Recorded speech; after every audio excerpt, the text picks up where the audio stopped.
Le sourire est une composante essentielle de tout personnage de One Piece. Il est souvent lumineux, rassurant et important. Enfin, jusqu'à que lui il débarque. Et là on comprend forcément que les sourires ça peut aussi être pour les méchants. Et ça peut surtout vouloir dire ça. Je vais te découper un morceau tellement fin qu'on va te manger en jambon. Ce qui est fait en vrai tellement souvent. Et cet homme, il est resté bien longtemps en liberté pour une seule raison. Il connaît nombre des secrets de ce monde, il sait qui se cache à Marijois, et sans aucun doute, il est capable de les faire chanter à sa guise. Mais quels sont ces secrets? Comment les a-t-il obtenus? Comment s'en est-il servi? Ça a un rapport avec elle. Et aujourd'hui, on vous dévoile tout.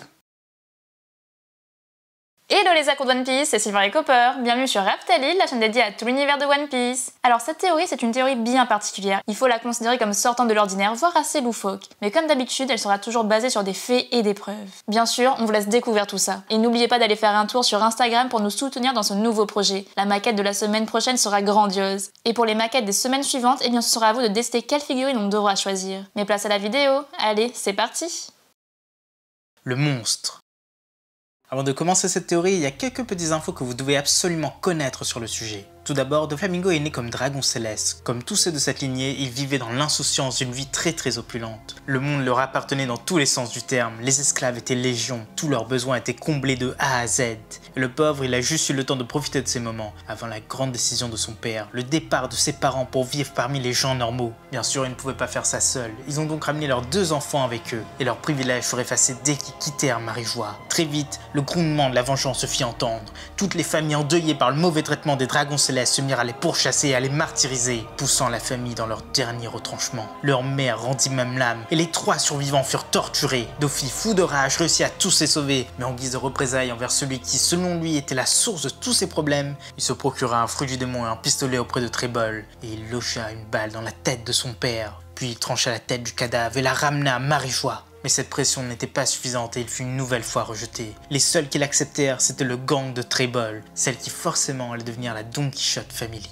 Des années plus tard, alors que Law venait de rejoindre ses rangs, il était toujours poursuivi pour ses crimes. Le gouvernement voulait le serrer à tout prix. Il y avait même Tsuru qui était dévoué à cette tâche jour et nuit. Oui, il n'avait toujours aucun moyen de pression. Pourtant, à peine quelques mois plus tard, tout a changé. Il est entré en possession de la plus grande info du gouvernement.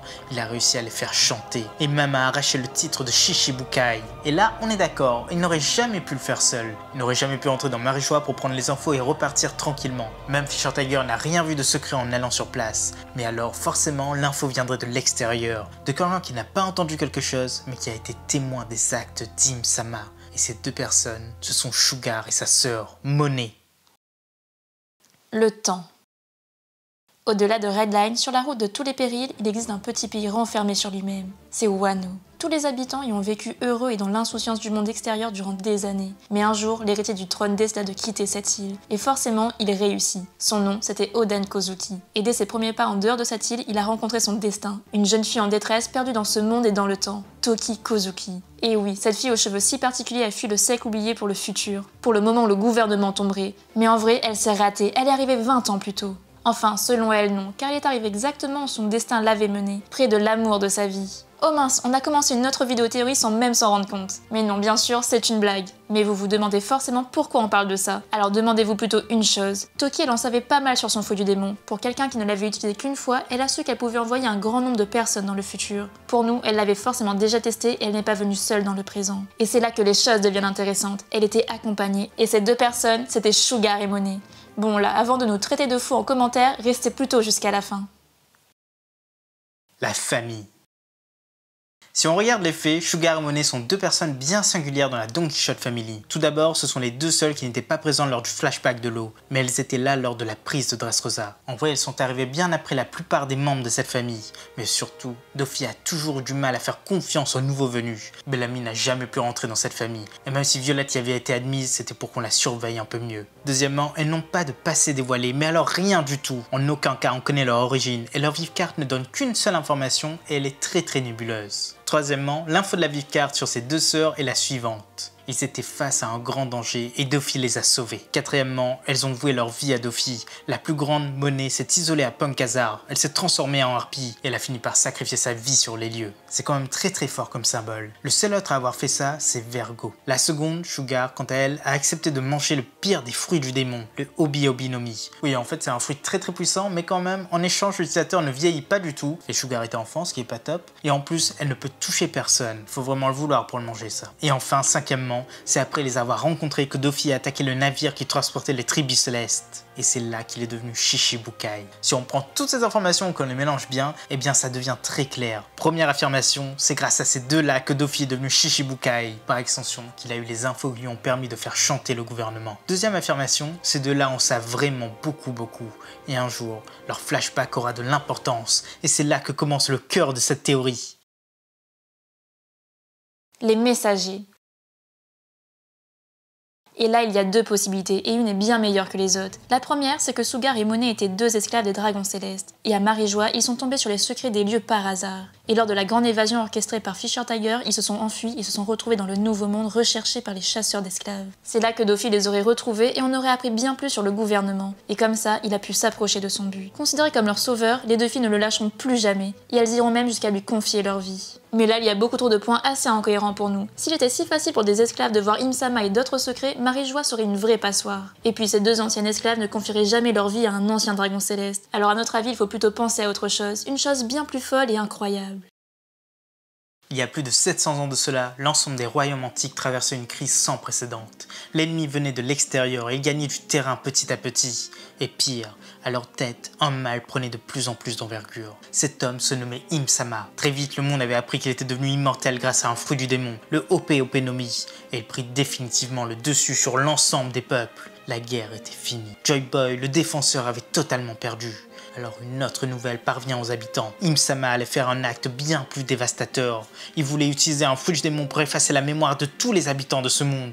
Il voulait effacer son existence pour régner dans l'ombre, pour que personne ne vienne le défier. Et là aussi, c'était le pouvoir d'un fruit du démon. Un fruit si puissant que son éveil toucherait la mémoire de tout le monde sans aucune exception. Forcément, les Kuzuki et Joy Boy l'apprenèrent, et ils ont mis en place deux solutions pour l'avenir. La première, c'était la création des poneglyphes. Une fois l'effacement de la mémoire effectué, l'histoire resterait en place. Et même le gouvernement ne pouvait pas tous les trouver. Et la seconde mesure, ce fut d'utiliser le seul fruit du démon qui pouvait permettre d'y échapper, le fruit du temps. Alors 3 personnes devaient être choisies et être envoyées au moment exact où le monde devait avoir une chance de renverser les choses. Les 3 étaient sans doute sœurs, en témoigne leur couleur de cheveux. Hélas, Toki ne maîtrisait pas son fruit. Et les 2 autres furent envoyés beaucoup plus loin dans le temps. Alors qu'elle est arrivée 20 ans avant la date prévue. Ces 2 compères débarquèrent 8 ans plus tard, et comme la première, elles furent confrontées à la dure réalité des pirates. Heureusement, Dofi en entendit parler, et l'histoire l'intrigua fortement. Sans attendre, il arriva à les sauver, et forcément, il a appris tout ce qu'il devait savoir sur le siècle oublié, et surtout sur Im-sama. Les 2 envoyés face à leur sauveur ne pouvaient que penser que c'était lui qui changerait le monde,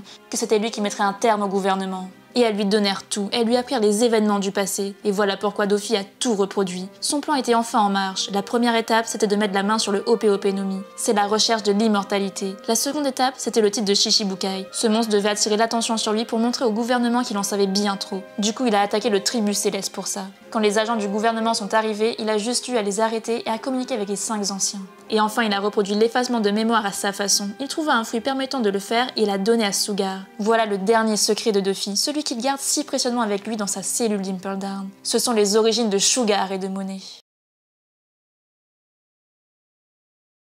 Pour résumer cette théorie, on pense que Sugar et Monet ont été envoyés dans le futur en même temps que Toki. Elles se connaissaient forcément, elles étaient sans doute sœurs. Les preuves sont que leur passé est inconnu, contrairement à la plupart des membres de la famille. Deuxièmement, elles étaient en grand danger quand Dofi les a trouvées, et ce mystère semble être totalement teasé par Oda dans les livres Card. Troisièmement, la couleur de leurs cheveux est similaire à celle de Toki et d'Iori, à quelques nuances près, et c'est assez rare dans One Piece. Et même si une ressemblance physique ne fait pas un lien familial, ici c'est assez particulier. Et enfin, leur intégration dans la famille fut rapide et leur dévotion envers Dofi n'avait pas d'égal. Si elles pensaient que c'était le sauveur de ce monde, ça expliquerait tout. Voilà, c'est déjà la fin de cette théorie. On espère que ça vous a plu et surtout, laisse ton avis en commentaire et abonne-toi si c'est pas déjà fait. A bientôt les accros de One Piece!